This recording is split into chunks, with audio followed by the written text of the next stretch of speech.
شروع اللہ کا نام لے کر جو بڑا مہربان نہایت رحم والا ہے۔ سچ مچ ہونے والی، وہ سچ مچ ہونے والی کیا ہے؟ اور تم کو کیا معلوم ہے کہ وہ سچ مچ ہونے والی کیا ہے؟ وہی کھڑکھڑانے والی جس کو سمود اور عاد دونوں نے جھٹلایا۔ سو سمود تو زبردست زلزلے سے ہلاک کر دیے گئے، رہے عاد تو ان کو نہایت زوردار آندھی سے تباہ کر دیا گیا۔ اللہ نے اس کو 7 رات اور 8 دن ان پر چلائے رکھا۔ تو اے مخاطب، تو ان لوگوں کو اس میں اس طرح گرے ہوئے دیکھتا جیسے کھجوروں کے کھوکھلے تنے، پھر کیا تو ان میں سے کسی کو بھی باقی دیکھتا ہے؟ اور فرعون اور جو لوگ اس سے پہلے تھے اور وہ جو الٹی ہوئی بستیوں والے تھے، سب گناہ کے کام کرتے تھے، سو انہوں نے اپنے پروردگار کے پیغمبر کی نافرمانی کی تو اللہ نے بھی ان کو بڑا سخت پکڑا۔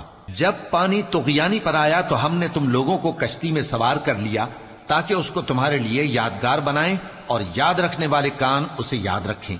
پھر جب سور میں ایک بار پھونک مار دی جائے گی اور زمین اور پہاڑ دونوں اٹھا لیے جائیں گے، پھر ایک بار ہی توڑ پھوڑ کر برابر کر دیے جائیں گے، تو اس روز ہو پڑنے والی یعنی قیامت ہو پڑے گی، اور آسمان پھٹ جائے گا تو وہ اس دن کمزور ہوگا، اور فرشتے اس کے کناروں پر ہوں گے، اور تمہارے پروردگار کے عرش کو اس روز 8 فرشتے اپنے اوپر اٹھائے ہوں گے۔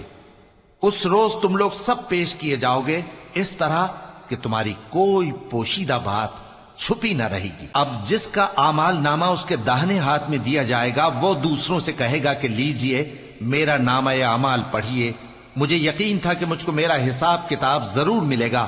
پس وہ شخص من مانے عیش میں ہوگا، یعنی اونچے باغ میں جس کے میوے جھکے ہوئے ہوں گے۔ ان سے کہا جائے گا کہ جو اعمال تم ایام گزشتہ میں آگے بھیج چکے ہو، ان کے عوض مزے سے کھاؤ اور پیو۔ اور جس کا نامہ اعمال اس کے بائیں ہاتھ میں دیا جائے گا تو وہ کہے گا اے کاش مجھ کو میرا اعمال نامہ نہ دیا جاتا اور مجھے معلوم نہ ہوتا کہ میرا حساب کیا ہے۔ اے کاش موت میرا کام تمام کر چکی ہوتی، آج میرا مال میرے کچھ بھی کام نہ آیا، مجھ سے میرا اقتدار جاتا رہا۔ حکم ہوگا کہ اسے پکڑ لو، اب اسے طوق پہنا دو، پھر دوزخ کی آگ میں اسے جھونک دو، پھر زنجیر سے جس کی لمبائی 70 گز ہے جکڑ دو۔